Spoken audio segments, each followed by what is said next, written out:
Olá, galerinha do YouTube! Tudo bem com vocês? O vídeo de hoje é continuação do primeiro capítulo da novela Mundo dos Poderes. Gente, todo mundo às vezes acha que isso aqui é um machucado, não é, tá? É uma tatuagem de caneta que eu faço na escola. Mas então, vamos lá, agora a gente vai parar no restaurante. O que será que vai acontecer quando elas chegarem na floresta encantada, hein? Tchau! Se liguem aí! Ai, amiga, acabei de terminar, e você? Também. Agora vamos passear na Floresta Encantada? Vamos entregar o copo Pro moço. Moço, vem aqui. Toma. Obrigada. Ai, meu Deus. É tão diferente essa floresta. né? Meu Deus. Abaixa, abaixa.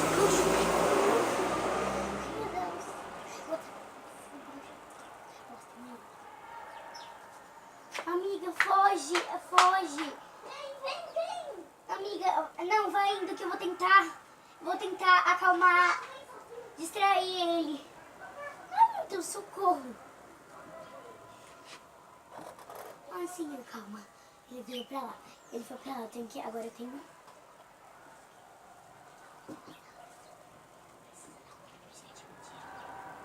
Ai, meu Deus, ele virou pra lá. Ai, meu Deus, ai, meu Deus, ai, meu Deus. Ai, chegamos numa barraca. Ai, meu Deus. Essa é a mais próxima. A gente entra no hotel chique de... Amiga, eu Pera, tenho... isso daqui é um hotel, amiga. Isso é, mas não é tão chique quanto eu imaginava, né? Eu também. Nossa, que poerento. Olha ali, uma florestinha. Vamos entrar lá. Oh, olha essa plantinha. Coisa mais linda. Tudo rosadinhas. Por aqui?